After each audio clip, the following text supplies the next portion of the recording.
Hi friends, எல்லாருக்கும் வணக்கம். இந்த வீடியோவில் நம்ம எதை பற்றி பார்க்க போகிறோம் அப்படின்னா கொரோனாவை பற்றி தாங்க பார்க்க போகிறோம். ஆக்சுவலாக பார்த்திங்கன்னா கொரோனா நேற்று மட்டுமே பார்த்திங்கன்னா கிட்டத்தட்ட 6000 தாண்டிடுச்சு. அதாவது ஒட்டுமொத்த இந்தியாவை பொறுத்தளவில் 6000 தாண்டி கொரோனா பரவல் அதிகமாக இருக்குது. கொரோனாலேயே நம்பர் 1 இருக்கிறது பார்த்திங்க அப்படின்னா கேரளா மாவட்டத்தில் தான் மிக அதிகமாக 3000க்கு மேலே பார்த்திங்க அப்படின்னா கொரோனா பரவல் அதிகரிச்சுட்டே வருது. கேரளா, கர்நாடகா, தமிழ்நாட்டிலேயே பார்த்திங்கன்னா ஒரு நாளைக்கு குறைஞ்சது 600 பேர் அந்த அளவில் பார்த்திங்க அப்படின்னா கொரோனா பரவல் அதிகரிச்சுக்கிட்டே வருது. யாருக்குமே தெரியாத அளவுக்கு சைலண்ட்டாக கொரோனா இன்க்ரீஸ் ஆகிட்டே வருது. இதனால் லாக்டவுன் போடுவாங்களா, மீண்டும் லாக்டவுனு, பள்ளி கல்லூரிகளுக்கெல்லாம் விடுமுறை வருமா அப்படின்ற பற்றி தான் இந்த வீடியோவில் நம்ம பார்க்க போகிறோம். நம்மளுடைய சேனலை நீங்கள் ஃபர்ஸ்ட் டைம் பார்க்குறீங்க அப்படின்னா கண்டிப்பாக சேனலை சப்ஸ்கிரைப் பண்ணிட்டு பாருங்கள். இந்த வீடியோ உங்களுக்கு பிடிச்சிருந்தா கண்டிப்பாக நம்ம சேனலை லைக் பண்ணுங்கள். அதாவது பார்த்திங்க அப்படின்னா கொரோனா பரவல் இருக்க அதிகரிச்சுட்டே வருது. அரசாங்கம் எல்லாத்தையுமே தயார் நிலையில் வச்சுருக்குறாங்க. அதாவது சென்னையை பொறுத்தளவில் ராஜீவ்காந்தி ஹாஸ்பிட்டல், ராயப்பேட்டை ஹாஸ்பிட்டல், இந்த மாதிரி நிறைய ஹாஸ்பிட்டலில் பார்த்திங்க அப்படின்னா ஆக்சிஜன் சிலிண்டர் ஆகட்டும், அதுக்கப்புறம் முன்னெச்சரிக்கை நடவடிக்கை, கொரோனா பரவலுக்கு தனியாக வார்டு, எப்போ லாக்டவுன் அப்போ எப்படி வார்டு ஒதுக்கியிருந்தாங்களோ அது மாதிரி பார்த்திங்க அப்படின்னா கொரோனாவுக்கு வார்டெல்லாம் ஒதுக்க ஆரம்பிச்சிட்டாங்க.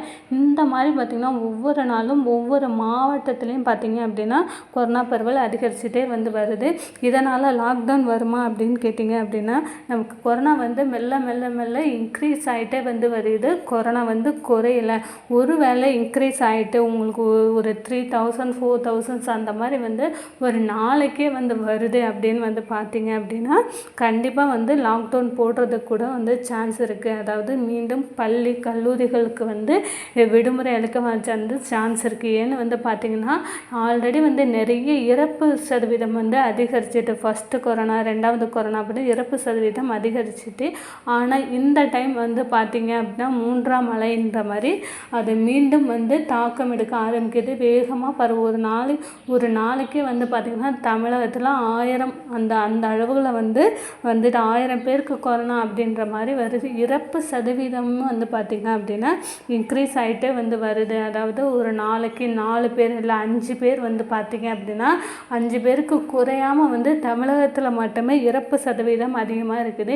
இந்த மாதிரி இறப்பு சதவீதம் கண்டிப்பாக அதிகமாக போயிட்டு இருந்தது. கொரோனாவால் இறந்து போகிறாங்க அப்படின்னு தெரிஞ்சால் கண்டிப்பாக மீண்டும் ஒரு லாக்டவுன் போடுவாங்க. ஆனால் பார்த்திங்க அப்படின்னா அந்த ஃபர்ஸ்ட் லாக்டவுன் அளவுக்கு நமக்கு இருக்காது. இல்லை எல்லா முன்னெச்சரிக்கை நடவடிக்கை எடுத்து பாதுகாப்பான எல்லாருமே பார்த்திங்க அப்படின்னா கம்பல்சரி மாஸ்க் அணிய சொல்கிறாங்க. யாரெல்லாம் வெளியில் போகிறீங்களோ கண்டிப்பாக மாஸ்க் வேர் பண்ணிட்டு போங்க. கண்டிப்பாக கொரோனா பரவலை நம்ம தடுக்கலாம். லாக்டவுனை பொறுத்தளவில் நமக்கு கொரோனா இன்க்ரீஸ் ஆகிட்டே வருது.